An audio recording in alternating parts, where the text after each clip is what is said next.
les autres alors dans ce cas-là. Il n'y a aucun problème. Beaucoup de gens m'écrivent pour dire cela à nos chers internautes, d'accord. C'est vrai que, surtout en France, la prière, elle n'est pas rapide, c'est le Midnight Express. D'accord, c'est infernal. D'accord, c'est le toboggan de la mort. Les gens n'ont pas le temps. C'est pas une prière, c'est une récitation rapide. Il n'y a aucun intérêt, presque aucun intérêt, on va dire comme ça, à commencer la prière avec le tzibour. Quand je parle de la prière, c'est Hodou, ou Hashem Melech. Et de même, il n'y a absolument, là, vraiment absolument aucun avantage à finir la tefila avec le tzibour. Ce qui est important, c'est arriver à la mida, commencer la mida en même temps que le cher tzibour. Baruch ata Hashem, Gal Israël, Hashem Zotat Tiftar, Fiyagit la Terra. Ça, c'est important. Donc, pardon ? Même Barechou. Même Barechou. C'est vrai que c'est mieux de commencer Barechou, c'est me dire la Kedusha qu'il y a dans Yotzer avec tout le monde. Mais si maintenant tu vas rater la tefila Betsibour parce que tu veux dire avec tout le monde, mieux vaut de loin, tu arrives une demi-heure avant tout le monde de la synagogue, tu commences ta tefila pépère.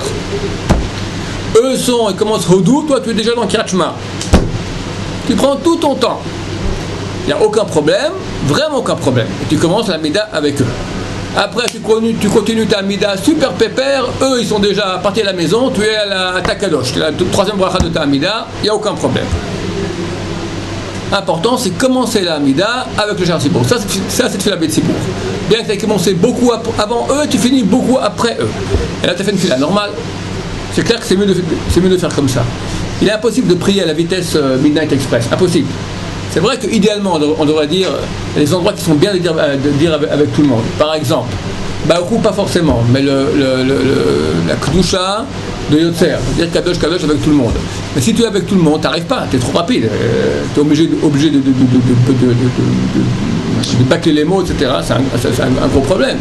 Vu que cet avantage de dire la Kedusha avec tout le monde, elle est très petite, par rapport à l'avantage énorme de dire une fila comme il faut, mot à mot, et commencer la fila Betsibour, mieux vaut venir plutôt à la synagogue et faire sa prière tranquillement, c'est clair. Si moi je suis déjà chez moi, par exemple, comme vous avez dit, ou bien je suis encore dans les des mois, eux ils arrivent à la Kedusha de Yotzer. Non, on répond pas. Pas. De la faire ou... Non, on répond pas. Que la Kedusha de la Mida, on répond. Je crois que commencer la fila chez moi.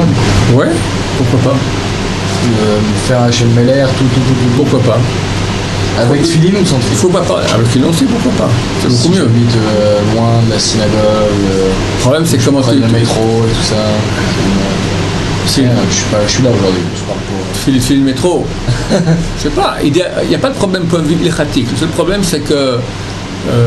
Non, au contraire, si tu ne mets pas les tefilin et tu ne mets pas le talit et tu ne mets pas le tefilin, tu les mettras quand? Parce que du moment dès qu'on commence, Baruch Sharma, on ne peut plus parler. Bedi Avad entre Ishtabach et Yotzer. Là, on peut faire la bracha sur les tefilin et sur le talit. A priori, c'est bien mieux de commencer déjà la prière avec talit et tefilin.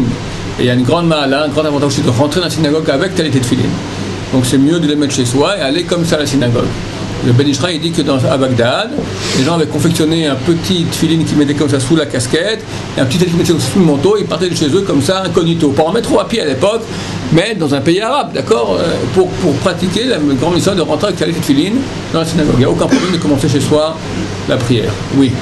J'ai entendu qu'on n'avait pas le droit de sortir de sa maison sans avoir lu les Torah. J'ai jamais entendu ça, ça m'étonne, c'est faux. Ouais. C'est vraiment pas vrai. Hein? C'est juste les brachot. Rien du tout. Les Ashkenazim font toutes les brachot à la synagogue. Les Shachar pour se répondre Amen l'un à l'autre. Il n'y a aucun problème. On sort de la maison comme on veut. Il n'y a pas un problème d'excrément si justement si je sors avec les tefilin sur la tête, tout ça. Dans le métro. Non, même dans la rue, ouais, c'est un problème. C'est un problème. C'est extrêmement, ils sentent mauvais. Parce que dans le métro, on va dire que c'est mauvais. J'enlève les tefilin. Tu mets une casquette dessus. Et tu penses pas des livrets Torah.